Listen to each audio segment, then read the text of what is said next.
Hi అండి అందరికీ. సరదా ఇల్లు యూట్యూబ్ వీడియోకి స్వాగతం. ఈ రోజులన్నీ నా చిన్నప్పటి రోజుల్లా లేవని, మా అమ్మాయిని ఫోన్‌కి, టీవీలకి దూరంగా ఉంచాలని అనుకుంటూ, తనతో చిన్న చిన్న పనులు చేస్తూ ఉన్నాను. నా సలహా ప్రకారం రంగులన్నీ వేరు వేరు చేయాలని చెప్పాను. కానీ మా చిన్నారి ఆశ్రిత నేను చెప్పిందంతా వినింది. తనకు అర్థమైన విధంగా ఒకే రంగు ఉండే పెన్సిళ్ళు, పెన్నులు వేరు వేరు జారుల్లో వేసింది. నేను చెప్పింది రంగులు వేరు చేయమని కానీ, అబ్బా! అది పెన్నులు, పెన్సిళ్ళు కూడా వేరు చేసింది. ఎంత బాగా చేసిందో కదూ! 2 జార్లని సరిచేస్తుంటే ఒకసారి పొరపాటున పెన్సిల్ జార్‌లో పెన్ను, పెన్ను జార్‌లో పెన్సిల్ వేసింది. కొంతసేపటికి పొరపాటు గుర్తించి తనే సరిచేసుకోవడం మొదలుపెట్టింది. ఇదే కదా పిల్లలు! వాళ్ళకి సమయం ఇస్తే వాళ్ళు చేసిన తప్పులను సరిదిద్దుకుంటారు. సృజనాత్మక మాత్రమే కాదు, తప్పుల నుంచి నేర్చుకోవటం కూడా వస్తుంది.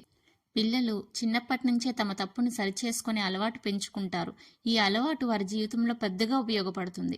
చిన్న పొరపాటును గుర్తించి వాటిని సరిచేసుకోవటం వారికి పెద్ద గుణపాఠం అవుతుంది. ఆశ్రిత చేసిన ఈ ఆట నాకు చూడటం చాలా సరదా అనుభూతి మాత్రమే కాదు, పిల్లలు నేర్పించాల్సిన ముఖ్యమైన విషయాల గురించి మనకు అవగాహన కలిగిస్తుంది.